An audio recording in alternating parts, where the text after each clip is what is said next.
kama team ya broad based, sisi ni watu tunajua tuko na mwelekeo, tuko na mpango, tuko na nia na tuko na penye tunaelekea, na tumejipanga tukijua tunaelekea wapi. Niliona jana rafiki yangu, na unajua kama kuna mtu anafaa kuulizwa maswali, huyu mtu alipata kuwa naibu wa rais kivipi? Mimi ni mmoja wao wanafaa kuulizwa maswali na Wakenya. Na leo nataka nisimame hapa niombe Wakenya msamaha, wenye wanaelewa ya kwamba ule wa Munyoro ni bipolar na ni mwenda wazimu. Kumpatia mwenda wazimu kama ule kuongoza nchi kuwa naibu wa rais hata kwa mwaka mbili ilikuwa makosa kubwa sana. Na naona kila siku anaongea, anaropoka, hata afikiri, hata atafuti kujua, afanye research. Hata kama unataka kuwa opposition, sometimes unafanya research kwa yale mambo unasema. Huyu anaamkanga tu, anarokota kitu yote ya propaganda, anaropoka. Lakini pia nataka niambie ndugu zangu walikuwa jana Nyandarua kwa Mashishi, pia mumuelewe. Unajua kufukuza mtu mwenye alikuwa naibu wa rais anajipata hapo kijijini nyumbani, pia kichwa inazidi kuharibika. Na pia mumuelewe, kwa sababu kuanzia ile nyumbani hajawahi kukutana na ile watu walifukuza yeye kwenda nyumbani. Ilikuwa mara ya kwanza jana walikutana. Ndio unaona alikubaliwa kuongea hata akaimba. I wish alikuwa ill, kwa sababu ule jamaa tumuombe Mungu. Na mimi nashangaa Mama Dorcas, huyu mtu umwambie atafute sera. Akiamuka William Ruto, akitembea William Ruto, akiopoka William Ruto. Na pia hata akilala wewe ndio utatuambia Mrs. Dorcas kama anasemanga William Ruto usiku. Ana agenda, ana sera, ana mipango, kazi yake William Ruto. Sasa jana niliona anaita Ichung'wah Kimani, leader of majority wa Kenya, tunamheshimu, ati vijana wadogo. Mimi nataka nikwambie wewe wa Munyoro, usidharau Kimani Ichung'wah. Hebu angalia maumbile ya Kimani Ichung'wah kuanzia kwa kichwa mpaka kwa miguu, na ujiangalie. Enda kwa kioo ujiangalie kwanza, ujue ule hapo sawa sana hata kwa maumbile. Je, akili? Unamuita ati kijana mdogo.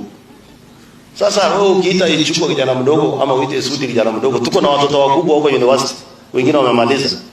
Unasema hapo hii vijana wamekaribu. Mimi nataka niseme hivi, na nataka ni encourage Ichung'wah na ile team wenye wako soba. Fanyeni bidii. Baada ya William Ruto kuongoza hii nchi, nyinyi ndio mtaongoza. Nyinyi ndio mtakuwa rais, nyinyi ndio mtakuwa manaibu wa rais. Huyu ni mtu mambo yake imekwisha. Huyu ni mtu ni kama scrap. Unajua scrap ikishatumika inaenda inachomwa tena itengenezewe nyingine. So tunaweza ongea na watoto wake, lakini sio huyu, kwa sababu huyu ni wazimu na ni bipolar.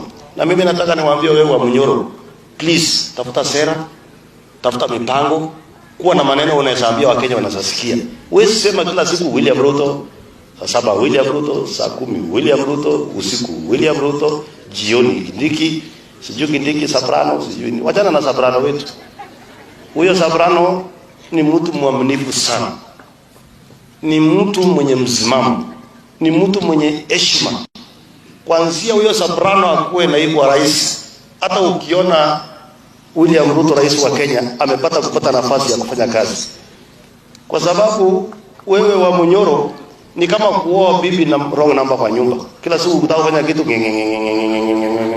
ni kama inzi ama ni kama ile napiga kelele kwa masikio.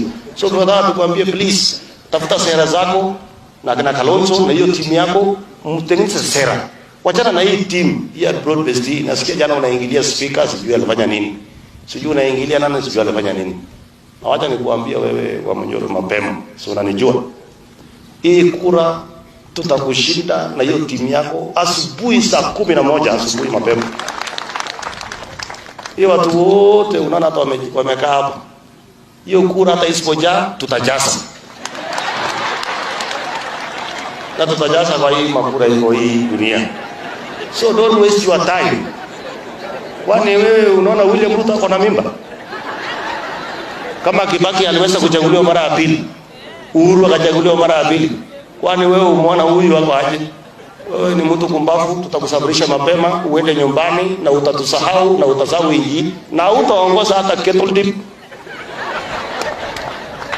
Mtu unaweza ongoza ni Dorcas na vijana yako, na tunawaambia Mungu hao vijana waoe ndio upate wajukuu na wakuje sasa tufanye kazi na wao. Wewe enda nyumbani, wewe enda parking kama wale wengine. Na vile vile ya mwisho, muache kusukuma watu wa mlima na kusema ati watu wetu. Rigijia kena mahali anaongea Kikuyu, Uhuru unaenda mahali unaongea Kikuyu. Please, heshimu wa Kikuyu, heshimu watu wa mlima. Hawa ni watu wako pepe zote za Kenya. Kama kuna watu hawafai kuongelewa kusemekana mambo ya ukabila, ni watu wa mlima. Kwa sababu hapa tukiwa hapa watu wa mlima wako. Ukienda Lodwar wako, ukienda Bungoma wako, ukienda Mombasa wako, across the country. Hao watu wanataka waitwe constituency ya Kenya. Wacha kusukuma watu wetu watu wa mlima. Na mimi nataka niambie nyinyi watu wa mlima, msidanganyike. Ule wakati Uhuru alikuwa kwa serikali, ni kazi gani alifanya nye William afanye sahihi kwa mlima? Wakati huyo kwa Munyoro alikuwa kwa serikali kwa mwaka 2, utuoneshe toilet alijenga kando akiwa mlima. Toilet peke yake alijenga, leo aenda asindua aseme nikiwa naibu rais nilifanya hii na hii. Nyinyi watu wa mlima ndana waombe na mnisikize. Wa viongozi wenu are selfish. Ni watu wa kujitakia na kuwatumia kwa njia mbaya. Tuungane na Kenya nyingine yote, tushike huyu Asala na uunganisha Kenya mzima, tusukume Kenya iende mbele na tukae pamoja. Na mimi nataka niombe wa Kenya, watu wa mlima ni watu wa Kenya, ni watu wa bidii, ni wanabiashara, wako kila mahali kwa pembe zote za Kenya. Msichukue viongozi hao wao wende wazimu, muongeze kwa watu wa mlima. Sisi tumekaa na watu wa mlima, tunafanya nao biashara, tunaishi nao. Hata ukikuja hapa Eldoret, hawa ndio wamefunza Wakalenjin biashara. So msitulete hiyo ukumbavu yenu ati sisi watu wa mlima. Msisukume watu wa mlima kwa kona. Watu wa mlima ni wa Kenya. Na hiyo tu nilikuwa nataka niseme. Na wewe wa Munyoro, please, Mr. Dorcas, tuliza pole. Utaona maneno hujayaona siku nyingine. Wewe unafikiri sisi ni wajinga? Hata ni wakiniwachia mimi nyinyi peke yangu, nitawanyorosha nyinyi wote baada ya sababu watu bure. Mama gani ndio wangu.